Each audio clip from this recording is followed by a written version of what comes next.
Hello, જય શ્રી કૃષ્ણ બધાને.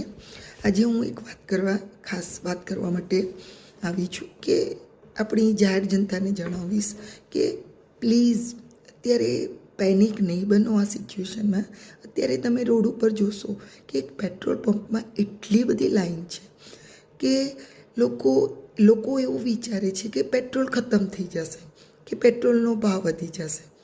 ચલો એક એક્ઝામ્પલ લઈ લો કે 2 રૂપિયા 5 રૂપિયા વધી ગયો, તો અત્યારે આપણે 3 થી 4 લીટર સ્કૂટરમાં પેટ્રોલ આવશે. થોડા દિવસ પછી તો ખતમ થવાનું જ છે. તો 2 રૂપિયા 5 રૂપિયા ફેર પડશે, આપણે વધશે માની લો તો 15 થી 20 રૂપિયાનો ફેર પડ્યો આપણે સ્કૂટરમાં. પણ 15-20 રૂપિયા બચાવવા અત્યારે આપણને ખબર છે આપણે કેટલા લોકોને હેરાન કરીએ છીએ. અને 15 થી 20 રૂપિયા આપણે એક હોટલમાં તમે જાશો, કેટલા પે કરી દો છો એક જમવા માટે? તો ત્યાં 15 થી 20 રૂપિયા કોઈને નડતા નથી. કેટલી મોંઘી મોંઘી વસ્તુ આપણે ક્યારેક મોલમાંથી કપડામાં શોપિંગ કરીએ છીએ. તો એક પેટ્રોલ માટે આપણે કેટલી લાઈનો કરીએ છીએ અને એટલા પેનિક બની ગયા છે કે આપણે જ વિચારતા જ નથી કે આજુબાજુ લોકો કેટલા હેરાન થાય છે. તો પ્લીઝ બધાને રિક્વેસ્ટ કરીશ કે પ્લીઝ આટલા પેનિક નહીં બનો. એના કરતાં બેટર વે એ રહેશે કે આપણે એક સોલ્યુશન લાવીએ આ પ્રોબ્લેમ.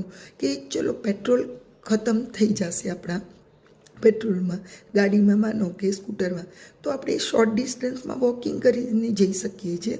તો એક સોલ્યુશન લાવો કે વોકિંગ, પબ્લિક ટ્રાન્સપોર્ટ યુઝ કરીએ થોડાક ટાઈમ માટે. તો એનાથી પેટ્રોલનો વપરાશ થોડોક ઓછો થશે. અને નજીકમાં જો સાયકલ હોય તો સાયકલ લઈને જઈએ, વોક કરીને જઈએ તો નજીકમાં વોક કરીશું તો એમ પણ પેટ્રોલ બચશે. તો એનું સોલ્યુશન લાવો, નહીં કે પેનિક બનો કે ચલો પેટ્રોલ ખતમ થઈ. પેટ્રોલ તો આજે પુરાવ્યું 10 દિવસ પછી ખતમ થવાનું જ છે. તો શું પછી ફરીથી એ જ કરીશું આપણે લાઈન? અને એટલી ને કે આપણને એમ થાય કે આપણે કામ છોડીને આપણે લાઈનમાં ઊભા રહ્યા છીએ.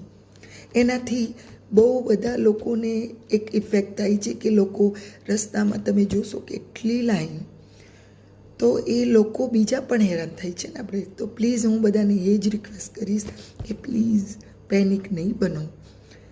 એક પ્રોબ્લેમનું સોલ્યુશન લાવો. પેનિકથી કોઈ ફેર નહીં પડે બનવાથી. Thank you.